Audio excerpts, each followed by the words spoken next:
لا حول ولا قوة إلا بالله العلي العظيم أعوذ بالله من الشيطان الرجيم بسم الله الرحمن الرحيم الحمد لله رب العالمين وصلى الله على محمد وآله الطاهرين ولعنة الله على أعدائهم أجمعين أما بعد بسم الله الرحمن الرحيم اللهم كل وليك الحجة ابن الحسن صلواتك عليه وعلى آبائه في هذه الساعة وفي كل ساعة وليا وحافظا وقائدا وناصرا ودليلا وعينا حتى تسكنه أرضك طوعا وتمتعه فيها طويلا اللهم وفقنا لما تحب وترضى۔ میرے عزیزوں، ہماری بات فیض کاشانی اور ان کی کتاب وافی کے سلسلے میں چل رہی تھی، اور ہم نے گزشتہ جلسے میں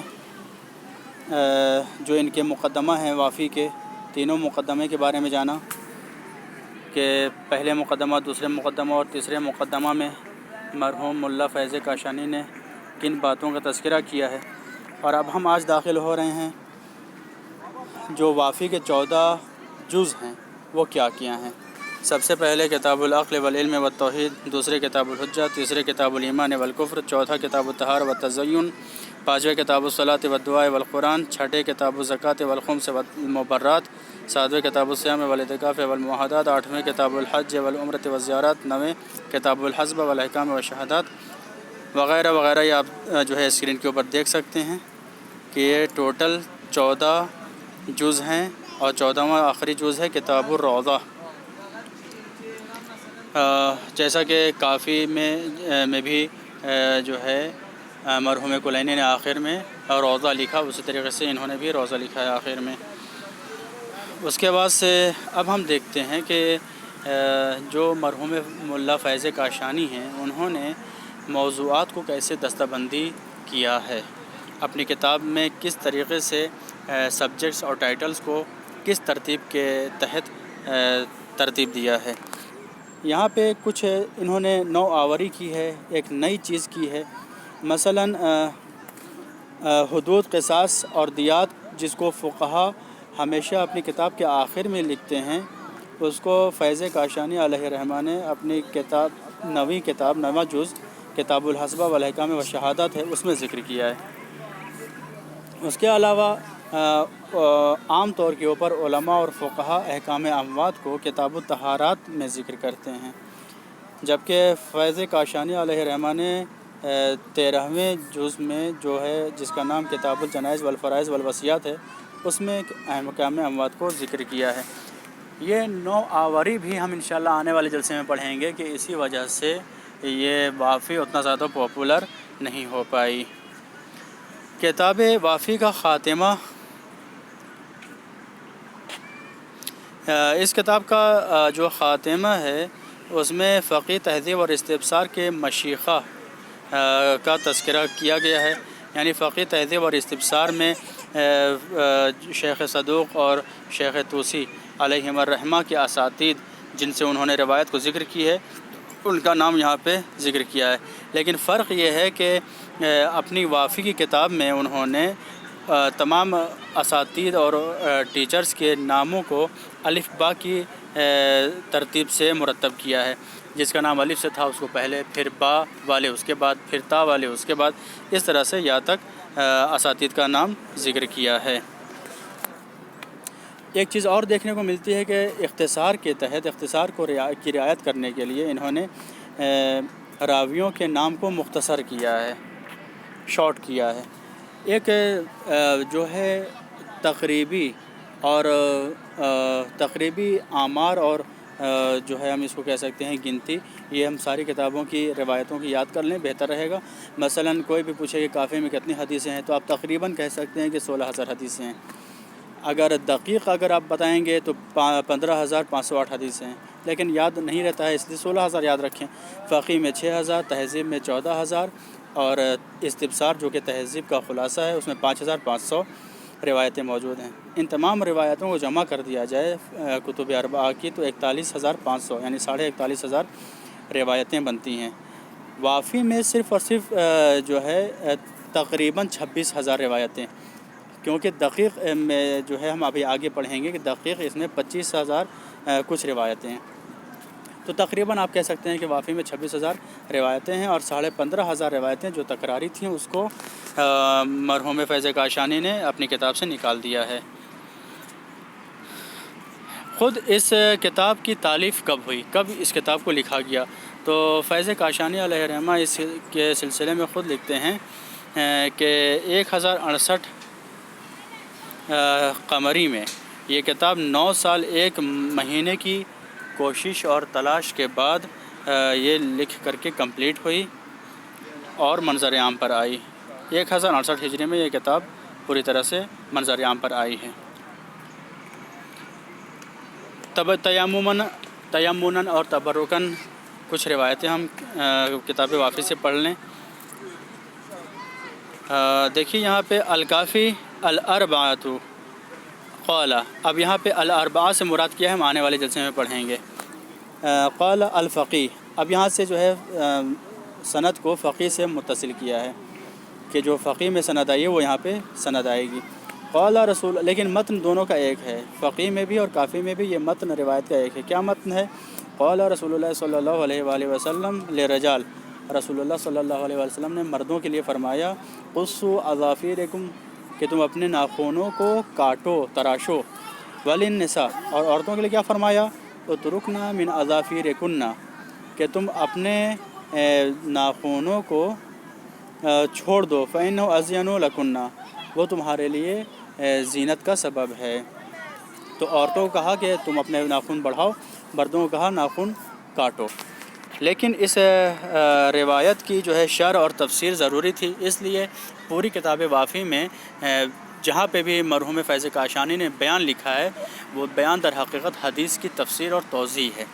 اب یہاں پہ خود فیض کاشانی علیہ رحمہ کہتے ہیں یعنی انہن لا یبالغن فی قصها کما یبالغ الرجال بل یترکن شیئا، کہ ناخن کاٹنے میں عورتیں اس حد تک نہ چلی جائیں جس حد تک مرد چلے جاتے ہیں، بلکہ ناخن کا کچھ حصہ چھوڑ دیں۔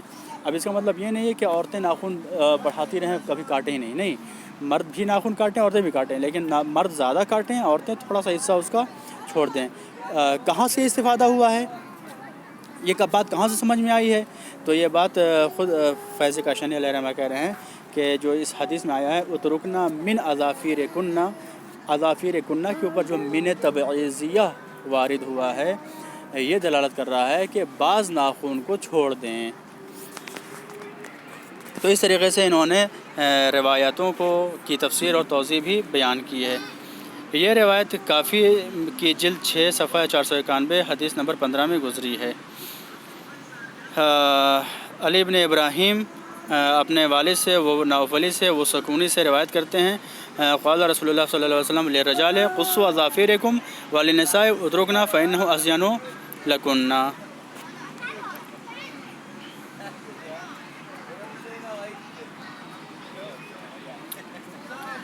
یہاں پہ اب ہم کچھ وافی کی خصوصیتوں کو جان لیں کہ کافی کی خصوصیتیں کیا ہیں جن سے وہ دوسری کتابوں سے ممتاز ہوتی ہے، جدا ہوتی ہے۔ سب سے پہلی خصوصیت اس کتاب وافی کی یہ ہے کہ کتب اربعہ، چاہے وہ اصول ہوں چاہے فروع ہوں، جیسے کافی کے اصول و فروع بھی ہیں، ان تمام کتب اربعہ کی تمام احادیث کو اور ان کی سند کو سمیٹے ہوئے ہے۔ دوسری خصوصیت یہ ہے کہ تکراری احادیث جو کتب اربعہ میں ہیں ان کو انہوں نے حذف کر دیا ہے۔ تیسری خصوصیت یہ ہے کہ جیسا کہ ابھی ہم نے بیان کیا کہ کسی بھی روایت کو وہ توضیح یا تفسیر پیش کرنے کے لیے بیان لکھتے ہیں اور بیان لکھنے کے بعد سے اس کی توضیح اور تفسیر بیان کرتے ہیں۔ چوتھی خصوصیت یہ ہے کہ ایک موضوع سے مرتبط تمام روایات کو انہوں نے جو ہے ایک جگہ اکٹھا کیا ہے۔ اور پانچویں خصوصیت یہ ہے کہ اگر سند یا متن میں کوئی بہت بڑا اختلاف نظر آتا ہے کتب اربعہ کی تو وہ اس کو مشخص کرتے ہیں، معین کرتے ہیں کہ کہاں اختلاف ہے، کتاب کا نام لکھ کر کے مشخص کرتے ہیں۔ چھٹی خصوصیت یہ ہے کہ احادیث متعارض، یعنی کہ جو حدیثیں آپس میں ایک دوسرے سے ٹکراتی ہیں، فار ایگزامپل ایک حدیث میں آیا کہ آب مضاف سے وضو اور غسل نہیں کر سکتے ہیں، ایک روایت میں آیا کہ آب مضاف سے وضو اور غسل کر سکتے ہیں، تو ان دونوں کو جمع کیسے کیا جائے. فار ایگزامپل میں نے ایک ایگزامپل دیا ہے، تو ان کو جمع کرنے کا طریقہ بھی انہوں نے لکھا ہے اور جمع کیا ہے روایتوں کو. 7ویں خصوصیت یہ ہے کہ ہر ایک چیپٹر سے مربوط، ہر ایک کتاب سے مربوط آیت کو غالباً یہ بغیر تفسیر اور شرح کے لے کر کے آئے ہیں. سب سے پہلے آیتیں ذکر کرتے ہیں اور اس کے بعد سے اس چیپٹر کا آغاز کرتے ہیں. جیسا کہ آپ یہاں پہ دیکھ سکتے ہیں، ابھی وہ چیز آئے گی. فضل صلاۃ جمعہ اور جماعت، فضل نماز جماعت اور ان کی شرط، ان کے آداب کے سلسلے میں سب سے پہلے کچھ آیتیں لکھتے ہیں. وہ سورہ جمعہ کی یہ پوری کی پوری آیت ہے. اذا نودی للصلاۃ من یوم الجمعہ فاسعوا الی ذکر اللہ. پھر اس کے بعد دوسری آیت ہے یا ایھا الذین آمنوا لا تلھکم اموالکم ولا اولادکم عن ذکر اللہ. یہ 3 آیتیں پیش، 4 آیتیں پیش کرنے کے بعد سے اب وہ ایک ایک آیت کو بیان کریں گے. تو دیکھیں یہاں پہ انہوں نے بیان لکھا ہے، اور بیان لکھنے کے بعد سے وہ کہہ رہے ہیں کہ یہاں پہ جو قرآن کی آیت ہے من یوم الجمعہ فاسعوا الی ذکر اللہ، یہاں پہ اسعوا جو ہے وہ صحیح سے لیا گیا ہے. اور سعی کا معنی کہہ رہے ہیں کہ نماز کا اہتمام کرنا اور نماز کے موانع کو دور کرنا ہے، اور نماز کے لیے جلدی دوڑ کر کے جانا اس کا یہاں پہ مراد نہیں ہے، بلکہ اس کا اہتمام کریں اور اس کے موانع کو دور کریں. اور الی ذکر اللہ، یہاں پہ ذکر اللہ سے مراد، یہاں پہ آپ غور کیجئے، صلاۃ الجمعہ، نماز جمعہ. دیکھیے یہاں پہ یہ صلاۃ الجمعہ، بے ذکر اللہ سے مراد صلاۃ جمعہ ہے، نماز جمعہ ذکر اللہ سے مراد ہے اور اسے خطبہ مراد ہے. تمام مفسرین کے اتفاق کے مطابق کہا گیا ہے کہ جب تاجر حضرات مدینہ میں وارد ہوتے تھے تو اپنے ساتھ طبل اور ڈھول بجاتے ہوئے آتے تھے جب بھی وہ مدینہ میں داخل ہوتے تھے، تاکہ لوگوں کو پتہ چل جائے. اور جب لوگ ڈھول کی آواز کو سنتے تھے تو نبی صلی اللہ علیہ وسلم کو نماز میں یا خطبے ہی میں چھوڑ کر کے چلے جاتے تھے بازار میں، تاکہ وہ جو ہے تجارت کا فائدہ اٹھا سکیں اور کوئی نقصان ان کو نہ ہونے پائے. یا تو صرف اور صرف طبل اور ڈھول کی آواز کو سن کر کے چلے جاتے تھے. اسی وجہ سے یہ آیت نازل ہوئی کہ خدا مند عالم نے ارشاد فرمایا واللہ خیر الرازقین، یعنی رزق دینے والا جو ہے اللہ ہے. تم تجارت کو کے طرف، نماز کو اور خطبے کو چھوڑ کر کے مت جاؤ، تم نماز میں رہو، اللہ تم کو رزق دینے والا ہے.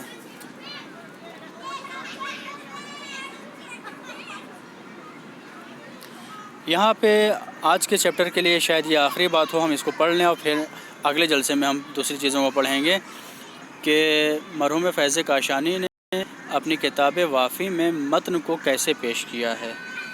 متن کو پیش کرنے کا، متن یعنی متن روایت کی الفاظ کو لکھنے کا، سند نہیں، کیونکہ آپ لوگ جانتے ہیں کہ حدیث اور سند 2 الگ الگ چیزیں ہوتی ہیں. ہر حدیث کی، ہر حدیث میں پہلا حصہ سند کا ہوتا ہے، دوسرا حصہ متن کا ہوتا ہے. تو سند ہم اس کے بعد والے جلسے میں پڑھیں گے. آج ہم پڑھ لیتے ہیں متن کے سلسلے میں کس طریقے سے وہ متن کو لکھتے ہیں. سب سے پہلا پوائنٹ لکھنے والا یہ اور یاد رکھنے والا یہ ہے کہ اگر کتب اربعہ کی کسی حدیث کے متن میں کمی یا زیادتی ہو تو وہ اس طریقے سے انہوں نے لکھا ہے. مثلا فقیہ میں آیا تقلیم الاظفار یوم الجمعہ یومین من الجذام، یہ فقیہ کی روایت ہے. نہیں، یہ کافی کی روایت ہے. کافی میں آیا ہے الثلاثۃ عن ہشام بن سالم، لیکن الثلاثۃ کے بعد سے جو ہے سند کا سلسلہ الفقیہ سے ہے. ہشام بن سالم عن ابی عبداللہ علیہ السلام تقلیم الاظفار یوم الجمعہ یومین من الجذام، یہ کتاب کافی کی ہے. لیکن جنون جو ہے کافی میں نہیں تھا، جنون کا تذکرہ فقیہ میں تھا. تو فقیہ الفقیہ لکھ کر کے والجنون لکھ دیا ہے، اور اس کے بعد سے شین لکھ کر کے، شین علامت ہے مشترک کی، یعنی کہ کافی اور فقیہ دونوں میں یہ نیچے والی عبارت جو ہے مشترک ہے. کیا؟ والبرص والعمى وان لم تحتج فحقها حقا، یہ عبارت مشترک ہے. یعنی کہ ناخونوں کو جمعہ کے دن تراشنا سبب بنتا ہے جذام اور جنون سے سیفٹی کا، حفاظت کا سبب بنتا ہے اور برس سے اور اندھے پن سے جو ہے بچاتا ہے۔ دوسرا پوائنٹ یہ ہے کہ اگر متن کا تفاوت، متن میں اختلاف الفاظ کی وجہ سے ہو اور وہ الفاظ کا اختلاف اگر کم ہو، معنی اس سے بدلتا نہ ہو، تو ان میں سے جو واضح تر الفاظ ہیں، جو زیادہ واضح ہیں، ان کو ذکر کرتے ہیں۔ لیکن اگر دو روایتوں کے متن میں اختلاف اگر زیادہ ہو جس کی وجہ سے معنی بدل جائے، تو وہ پھر ایسی صورت میں وافی میں انہوں نے مجدداً روایت کے صرف اور صرف متن کو ذکر کیا ہے اور سند کو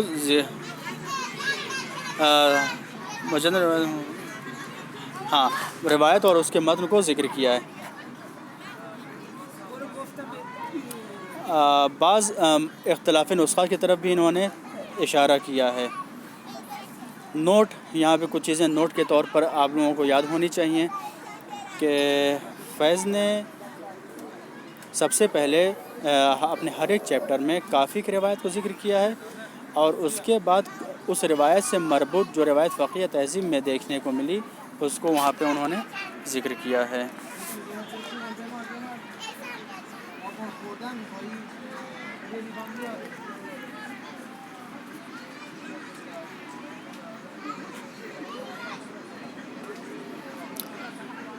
یہاں پہ ہم اپنے جلسے کو اختتام دیتے ہیں، اور انشاءاللہ اگلے جلسے میں ہم بقیہ باتوں کو جانیں گے۔ وآخر دعوانا ان الحمد للہ رب العالمین۔